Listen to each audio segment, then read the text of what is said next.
When Martha Cole turned the key that night, she didn't know she was unlocking more than a door. She was freeing something that had been waiting for decades. The house exhaled. She felt it the moment she stepped inside, that peculiar coldness, the kind that doesn't come from temperature, but from absence itself.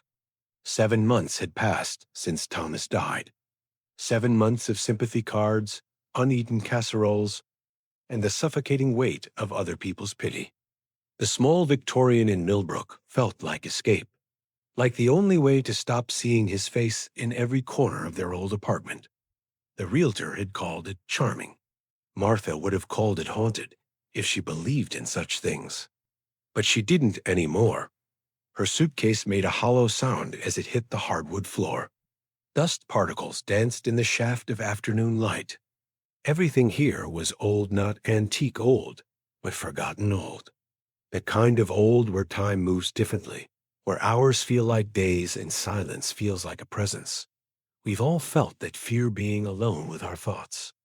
But what would you have done if, in that moment of solitude, you heard your husband's voice calling you name from somewhere he could never be?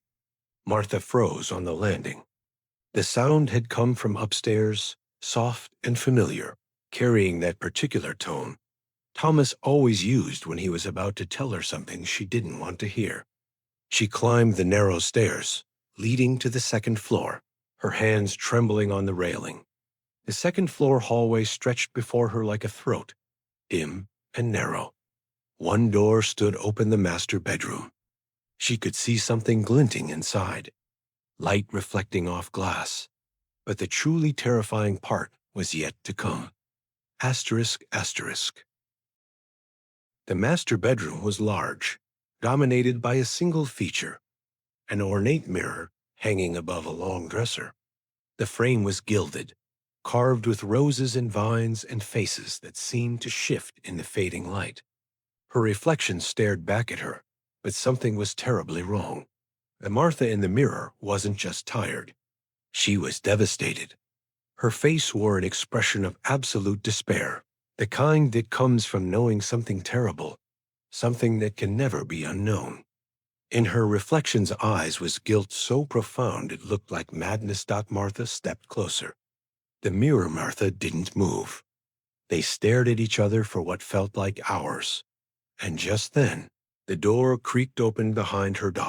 The neighbor stood in the doorway. He was perhaps 70, with the practiced smile of someone who'd learned how to comfort widows. His name was Gerald Whitmore, and he introduced himself without being asked, as if he'd been expecting her. "I saw you arrive," he said. "Thought you might need to know about the basement. The previous owner left some things. You should decide for yourself whether you want to see them." "What kind of things?" Martha asked, though she couldn't tear her eyes from the mirror. "The kind of things people leave behind when they're running from something." That night, Martha didn't sleep. She sat in the kitchen with all the lights on, drinking coffee that tasted like ash. When the phone rang just after midnight, she knew somehow that it would ring. She knew somehow that she would answer. The voice on the other end was her own. "You're not safe here, Martha," her voice said, layered and distorted as if speaking through water. "You need to leave before you understand what you've done." "Who is this?" Martha whispered. "I'm you. I'm the part of you that watched him fall and didn't scream. I'm the part that heard him at the bottom of the stairs, calling for help and didn't come down. I'm the part you've been running from for 7 months." The line went dead. Right then, everything changed. Asterisk. By 9 a.m., Martha was standing before the basement door. It was an unremarkable door, painted white, located behind the kitchen. But inside her, something was drawing her forward. Some dark curiosity she couldn't resist. The key was in the kitchen drawer, exactly where Gerald had said it would be. It was brass and cold, and it pulsed against her palm like a small heart. The basement door swung open onto darkness and the smell of time, not just mold, but something older. The smell of secrets. The basement was larger than it should have been. Boxes lined the walls, some labeled with names. Sarah, Catherine, Helen, Margaret. Others bore dates going back decades. 1987, 1992, 1998, 2003, 2008. On a wooden table sat a journal, its leather cover cracked with age. But it was the wall that made Martha's breath catch. Photographs covered almost every inch. Hundreds of them, all showing variations of the same scene. The master bedroom, the mirror, and always a different woman standing before it. Some were crying. Some were smiling. Some were screaming. Some were simply staring, as if the mirror was the only real thing in the world. Martha picked up the journal with trembling hands. The leather was warm, as if someone had just set it down. The handwriting was shaky, deteriorating with each page beginning neat, gradually becoming frantic, desperate. The first entry was dated 1987. I'd started to see her. At first, I thought it was exhaustion. But she's there every night now, in the mirror, in the windows, in any reflective surface. She's me, but she's not me. She's cleaner somehow, purer. Further down, she spoke to me. She asked why I was running. I told her I wasn't running. She said, "You've been running your whole life. You're running from what you did. You're running from the truth." And then, in handwriting barely legible, she came closer. Not cold like a ghost, warm. She smelled like me. She whispered, "I'm not the ghost. You are. I'm the version of you that remembers. I'm the version that's real." Martha's hands went cold when she found the document. A birth certificate, yellowed with age. The name read Martha Eleanor Cole. The birth date, March 15th, 1987. Martha was born in 1990. Note was clipped to the document in different handwriting. If you're reading this, then you're already part of the pattern. The mirror doesn't create the hauntings, it reveals them. The girl before you tried to destroy the mirror. She never left this basement. Look in the corner. Martha turned slowly. Behind years of accumulated debris, boxes of old newspapers, broken furniture, she found the remains of a human body, skeletal, the clothing long rotted away. But in the skull's eye sockets, pieces of glass caught the light like tears. Dried flowers' roses, desiccated and brown, were arranged around the remains in careful patterns, as if placed there with intention, as if placed there with ritual. Martha ran upstairs and called the police. The police came. They photographed everything. They removed the body. They asked questions. But the body was female, approximately 35 years old. No dental records matched. No fingerprints matched any database. The woman had apparently never existed, except in that basement. Do you know who she was? Martha asked Detective Sarah Chun. Not yet, Chun said kindly. But we'll find out. They never did. Days turned into weeks. Martha tried to leave. She packed her car. She drove to the end of the driveway. But she couldn't turn the wheel. The car simply wouldn't move, as if some invisible force was holding it in place. She gave up. She turned the car around and walked back to the house. That night, she climbed the stairs to the master bedroom. She stood before the mirror in candlelight. "I know you're there," she said softly. "I want to understand." The reflection smiled a smile Martha had not made. "Of course you want to understand," it said, and its voice was perfect utterly, completely her own.